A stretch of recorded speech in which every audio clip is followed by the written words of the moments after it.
Episode 108, I'm going to hit you with the lore for Vault 108. It is south of Canterbury Commons and northeast of the Corvega factory. A Citadel computer or terminal says that the premise of the experiment was to study the conflict of leadership and power inside of a vault. Brody Jones was the first overseer, which that just sounds like a fake name. Yeah. That's like Bob Johnson. He was the first overseer, and Joe Smith. Yeah, he was known to have a rare cancer that would kill him within 40 months. I don't know much about cancer, but It's a pretty quick timeline. Why would you say 40 months and not just be like, well, you got about 4 years? Because that's less than 4 years. I know, but like at least tell me 36, so when I hit 37, be like, haha, take that, God. Like... The position of authority went unassigned and discretion was given to the overseer. So they had a leader, but like they didn't. The main power was also planned to fail in 20 years, and it was meant to be sealed off for 38. The backup power was too weak to satisfy the needs of the vault. Now, this is the vault that has the cloning facility within it. This is also... From what I understand, the wiki on this, I get all my lore from fallout.fandom.com. The wiki on this vault is so sparingly written, and I don't think it's just this is how Bethesda writes vaults. I just don't think that... It's not very well documented. Yeah, and I think that's part of it, because I don't remember the terminals working all that much, but I watched remember The Storyteller? The old Shoddycast series. I actually watched the video on that, Nate. Remember that with the dude with the cool voice and the eyebot and shit? I watched some of... He has a video on it, and I watched that as kind of a refresher because there's not a whole lot of information on the wiki, but this is apparently, from what I understand, the same type of cloning technology that Vault City had. So yeah, that actually makes sense. Vault City had cloning technology to regrow limbs. So if you needed a kidney or if your arm fell off and they could surgically reattach it in some manner, or you needed like a skin graft or something, they could clone parts of you to add to you. And this seems to be the same thing to the max, like on a crazy, crazy level. Every Gary that was cloned was immediately... hostile towards non-clones, each being more violent, and after 53 clones, the staff in 108 started to think, what are we going to do with all of these clones? How did Gary come into power? Did he just keep making himself? Like, they locked the door? That's what I'm assuming, is that they kind of locked them away, and they got so violent that they broke out and killed everybody? Why didn't someone just tell this bitch to stop cloning himself? Well, they didn't listen. They were violent to anybody that was non-clone. Yeah. They planned on... I'm just trying to understand how they got to the point of having so many Garys that they were over-encumbered with Garys. Well, I think at first, because of the whole... there was a theory that was being passed around through the Storyteller video that he's saying that maybe they wanted to totally get rid of children and not have to worry about dealing with children, because I believe it was mostly scientists in the vault. Again, it leaves a lot up to the imagination because of how little information is on the wiki, but I think they wanted to have it where it was, if we don't have to worry about raising children, we can put more effort towards science. So once people start dying off, if we just... And apparently they just picked out a guy. They were like, Gary's going to be cloned. And there was some irregularity with the cloning process where they essentially turned them into violent, like rabid Pokemon.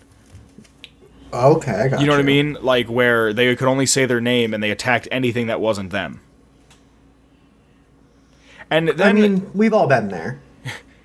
That makes me ask the question, are they a hive mind? Oh, no, I don't think they're nearly that complex of a being. Okay.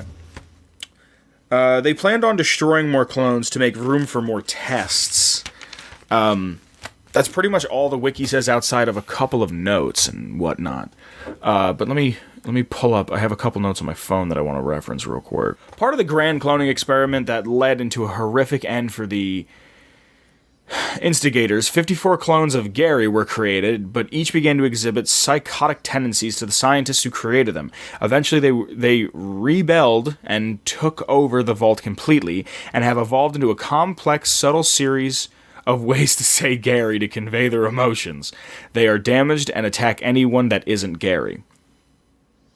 Gary!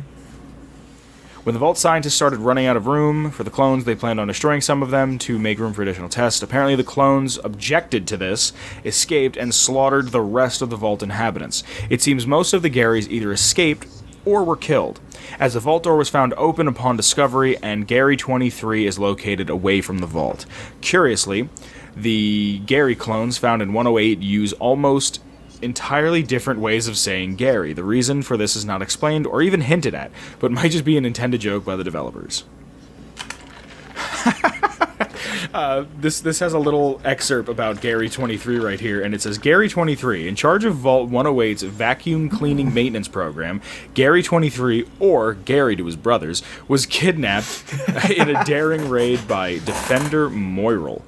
He is dragged back to Bailey's Crossroads outpost in the DC Metro ruins, as Gary 23 is utilized a Pit-Boy.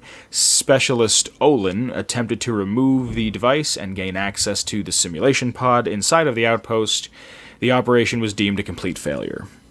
In the Outcast outpost, say that 3 times fast, a dead Gary 23 can be... Do it. Me? Fucking Outcast Outpost.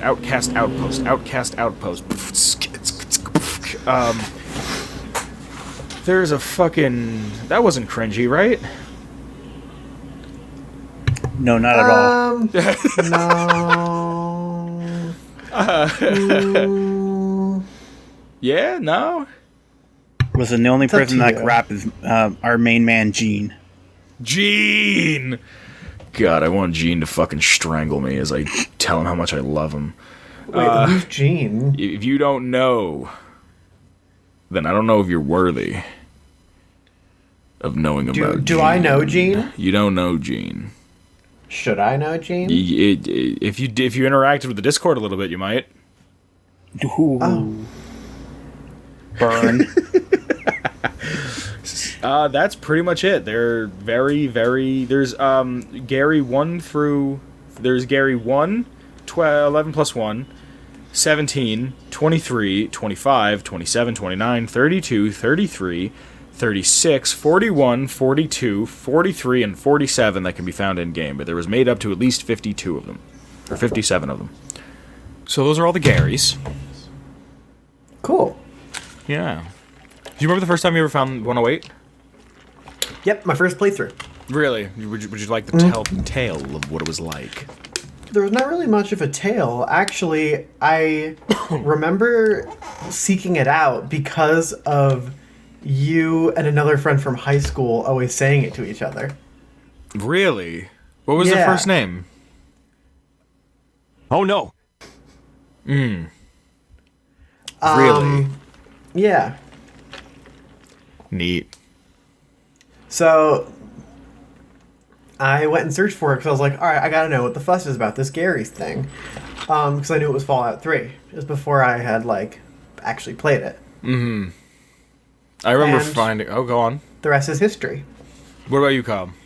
I don't remember if I ever found on my first playthrough. I do remember going in there just like, oh, why are these people all named Gary and attacking me? Really? That's it? Yeah. I remember finding it and just being like, okay, just killing everybody. Yeah. Gary. And then not getting it until well after. Yeah. What do you mean by getting it? There's not really much to get now, is Not, there? you know what I mean? Like, not getting it, but, like, understanding what I'm seeing. Mm-hmm. Like, just like, oh, this is an experiment. Like, this is what this is. Like, because the first time I played Fallout 3, I was very much just like, oh, the E3 footage seemed cool. Yeah, I mean, you were still, like, young at that point. I was 11. Yeah. I was like, let's just figure this one out. And then, like, when I played it again and again and again, every time it was like, this is great, and I love this, and it's never not putting a smile on my face. But that's everything on Vault 108. It's honestly not that much. It's really not. I normally like the vaults that are a little less information. The ones that have that kind of leave it up to your imagination, let your mind wander and figure things out on your own. This Yeah. is one that I wish there was a couple more terminals I could read, or at least there's a holo disc. You want me to read the holo disc?